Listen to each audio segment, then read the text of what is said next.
Hey fans and subscribers, this is your host Joe on the Gaming for Insight channel. And in this video, I am going to be looking at settings you can tune on your ROG Ally for the long-awaited game Starfield. For the settings, there are three areas that I am going to look at. The first is the Universal x86 tuning utility. The second is Armory crate. And the third is the in-game settings area. Let's begin with the x86 tuning utility. Let me go to that here and I will go to home so that we can start. This is the Universal x86 tuning utility, and I will provide a link for this in the description if you are interested in downloading this. However, to further focus here, let's transition to the pre-made presets. I recommend setting the preset for ECO. This preset is designed to prioritize energy efficiency over performance. Once that is set, let's now move to adaptive. Now in adaptive mode, when you hit the synchronization button, the circular button there with the arrows, it will refresh all of the games that are installed on your device. And in this case, we are going to be looking at the Starfield profile, and we will edit this profile, customize it to our liking, specifically to extend battery life. So let's start with the max temperature limit. I found it suitable for 70 degrees. I did see stuttering if it was any lower than 70 degrees.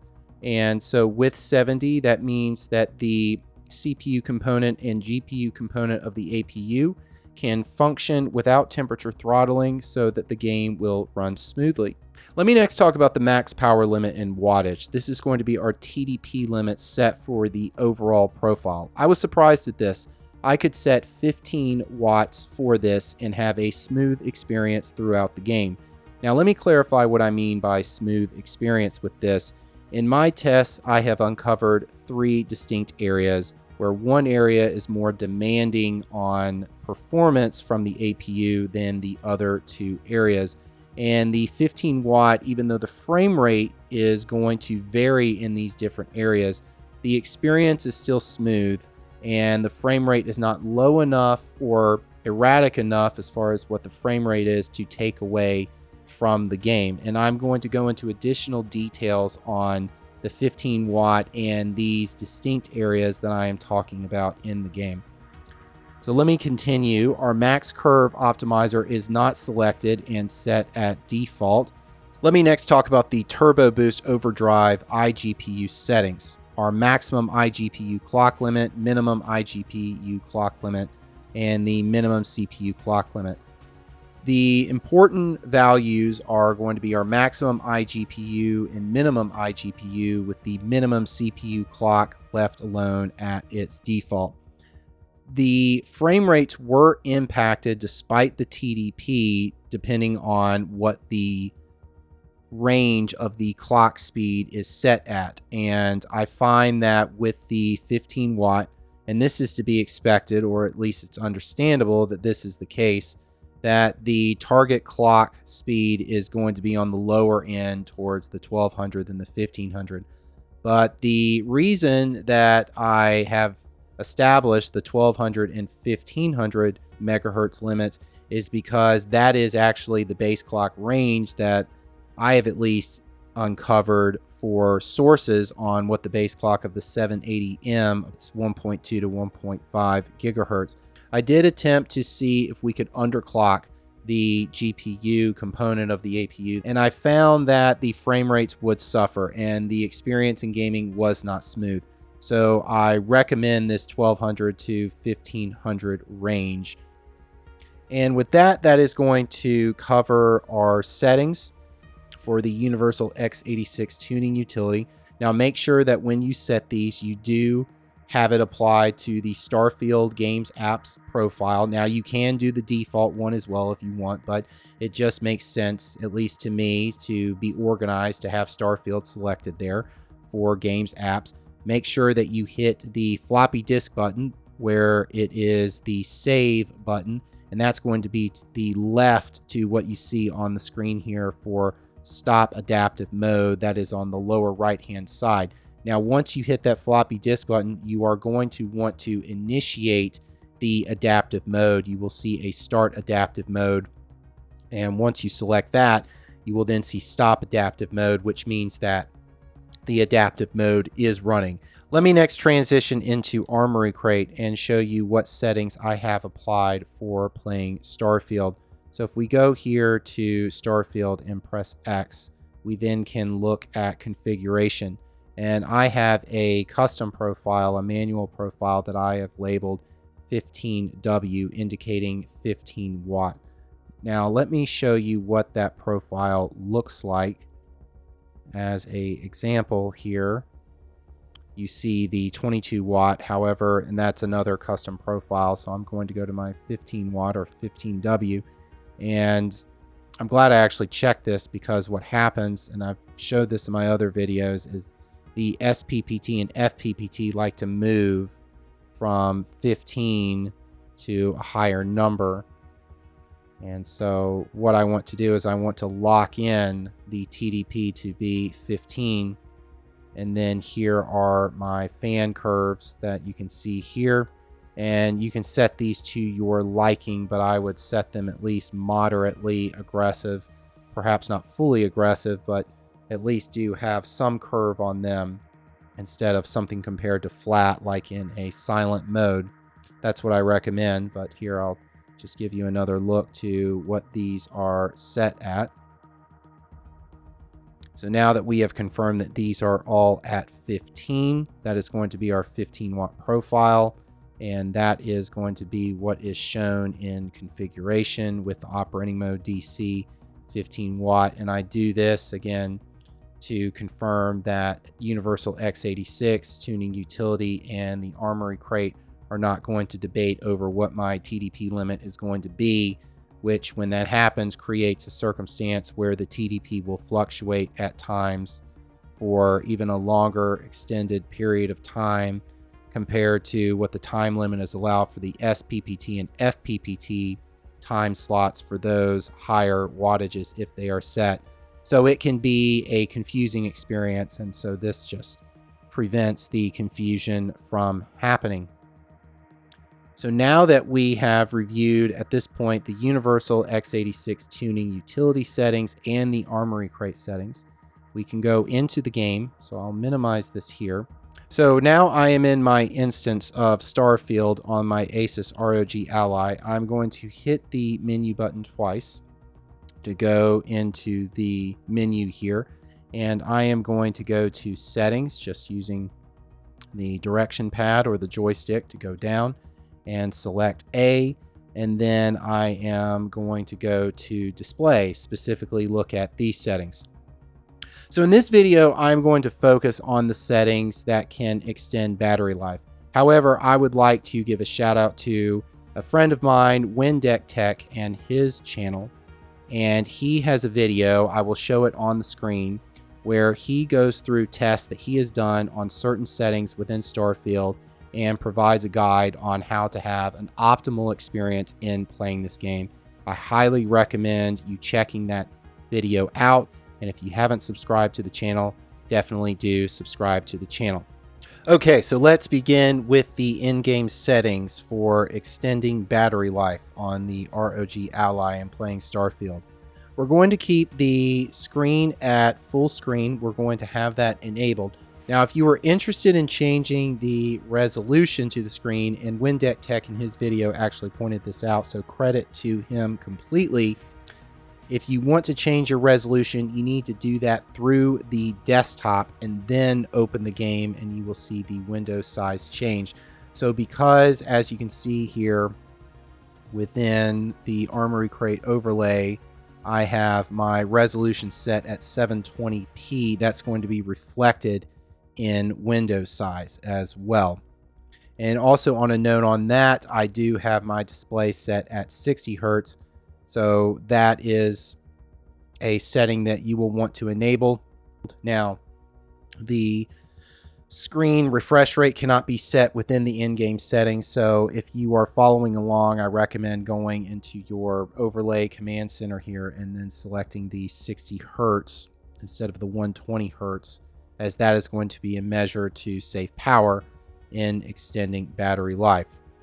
But now we are going to next look at our dynamic resolution. Now we're going to keep dynamic resolution on. This complements the AMD FSR technology for allowing frames to render at a certain scale. The render resolution scale is going to correspond to what you may be familiar with in using FSR, the different modes. The different modes, examples of those different modes are quality, balance, performance, and ultra performance. With the render resolution scale, we are going to set a percentage of the resolution that is returned in the frame generated, and depending on the number is going to correspond to the mode like balance, for example, which we don't have those options to select from. So here I have it at 100%. 100% is going to be closest in alignment to quality mode, whereas 50% is going to be closest in alignment to ultra performance. And when you have ultra performance selected, as you may be familiar, more frames can be generated, but the resolution is going to be lesser than that, or farther away from that of the resolution that you have set in game. Whereas quality mode, the resolution is going to be closer to what you have set in game compared to, say, ultra performance, which is going to be farther away. So in this case, I am going to select 100, and this is not necessarily a save battery setting, but it is going to give a picture that is not as fuzzy, at least in my opinion, because we're not mixing frames that are significantly lesser in resolution compared to closer in resolution to the 720p. And it's advantageous to use the ultra performance when you have a higher resolution anyways, like 4K, for example. Regarding the settings for graphics, there is a note that I want to give to you, and it is from Windeck Tech's video that I showed on the screen before. Windeck Tech discovered, as he shows in his video, that FSR, when selected, is not automatically enabled. So for example, if I go down here and let's say that it is off and I set it to FSR 2, it's not going to be enabled immediately. And what he recommends doing is to actually setting a different graphics preset. So let's say we were set at low and FSR2 is set to off. So what he recommends doing is setting then FSR back to being shown as the upscaling technology from off, and then going in and then selecting, you can do ultra or high. You don't have to cycle through all of these back to low, but the point being that you need to do a cycle from one to another, or one back to the custom resolution you want, or low in this case, to have it enable. Another option you can do is set some of these to medium, for example, or a different grade, and that is going to trigger the FSR technology to enable. So that is a note that I would like to give you. Windeck Tech in his video has more detail on that, but I do want to include that so that you will see the same results that I am seeing in the settings that I have applied. We want to make sure that FSR technology is working and playing at this 15 watt. Now with VSync technology I mentioned, we do want that enabled with our 60 hertz display. And another setting that I want to talk about is VRS, variable rate shading. The final setting that I want to talk about is VRS. Now you do see that this is enabled in the settings that I am recommending to you. And the reason I have VRS enabled is it is going to decrease the processing power needed in the game. So VRS is variable rate shading. And variable rate shading is a Turing feature that increases rendering performance and quality by varying the shading rate for different regions of the frame. And as a result, this technology boosts application performance using coarse shading. Now, VRS can save processing power since it creates the circumstance of dedicating less processing power to less detailed areas of the frame or the screen. So to clarify, some areas compared to others within the frame shade at a lower resolution scale than others. So for distant objects, you may see some jaggedness on those areas compared to other areas of the frame. Now, the counter argument to VRS is that it creates texture blocking. So if you are disinterested in texture blocking to occur, then I recommend VRS to be off or disabled instead of on or enabled. But again, for the sake of processing power and saving it, I have VRS on. But this is a preferential feature depending on what you would like to do. One final setting I will talk about is film grain intensity. I would revert to Windeck Tech's recommended settings for additional information on how to optimize how the FSR will look in what you are displaying on your screen and playing this game. So with that, those are the in-game settings that we are going to cover. And now I can take you into some gameplay. And with that, I am going to switch perspectives. So you are going to see my ASUS ROG Ally instead of what is just showing on the screen. Okay, I have Starfield up on my ASUS ROG Ally here, and I am going to take you through the 3 distinct areas that I have discovered. And these are not the only 3 areas. These are just epitomes or representations of 3 distinct areas in different places of the game that I am finding where we are seeing a various demand on performance. And the demand on performance, it varies across these 3 areas, and our frame rates fluctuate as a result of that, or rather they are different in these areas compared to other areas.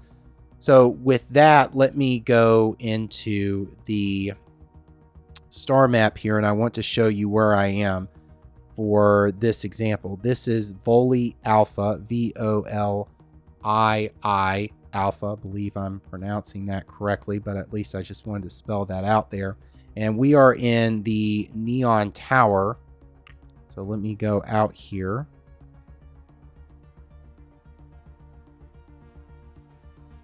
And here is the Neon Tower. Now, this first area that I am in, I'm going to call this the first distinct area. Now, let me get my real-time performance on.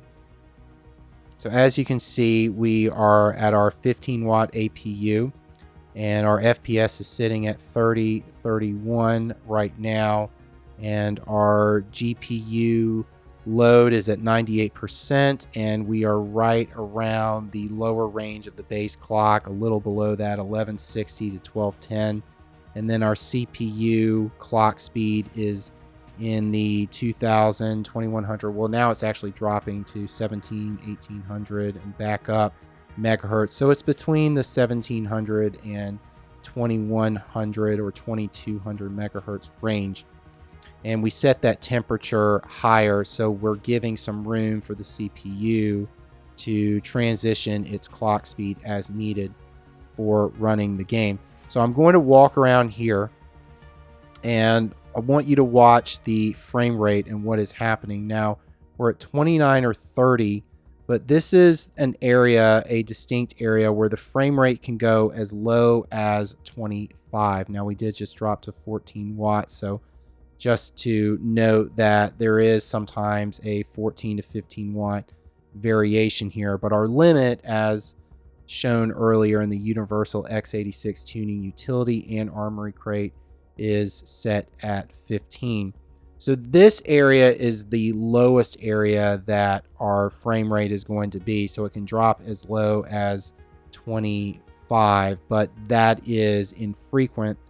And I see that it stays in the upper 20s based on my earlier testing. Now I am seeing that it's 30, 31, 32 right now. But this is a very demanding area, and New Atlantis, that area, is equivalent to this area that I'm showing. Okay, so it did go down to 28 right there. But even though our frame rates are lower, we are getting a smooth experience, and that is at least important to me as a gamer compared to, say, trying to just push for the highest frame rate, especially since we are on a handheld. Okay, the next area is going to be the second distinct area, and I call this a hybrid area because it's a combination of the in-room area, which is going to be the third distinct area compared to the first area that we saw. And in the hybrid area, we see a combination of demand performance of both. So I'm going to walk around here in the Neon Tower. And like right now, you see the frame rate is around 44, 45. But if we continue to walk around, we're going to see that our frame rates are going to drop back to the low 30s.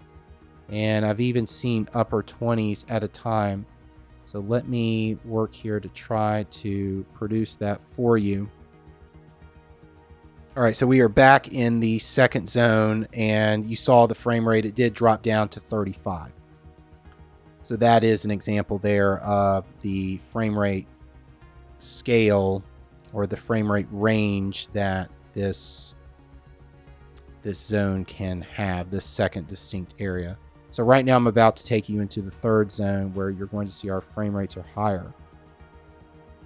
And this zone is reflective to inside areas of New Atlantis. So right now you see we have 60 frames here, for example, just walking around. And I typically see these in the upper 40s and then into the 50s. And again, this is just an example. This is not the only inside area that does this. I just found that Neon City has these three areas really just juxtaposed right after the other, so it really helps with showing the example that I need. Though again, we're getting 60 frames, maximum 60 frames, and we are at 15 watts for our TDP limit, and it's a smooth experience, though it's just specific to this area that we seem to have that. And then if we communicate with individuals, we still are keeping that higher frame rate, which is to be expected. All right, and that is going to be our video on playing Starfield on the ASUS ROG Ally and what settings you can tune for extending battery life as you play this long-awaited title.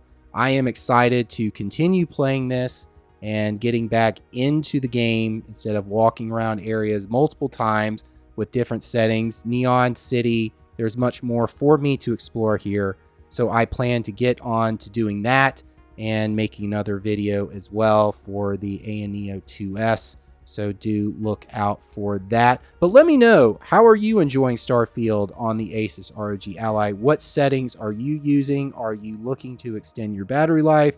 Are you just sticking this in turbo mode and saying, I want to go all the way?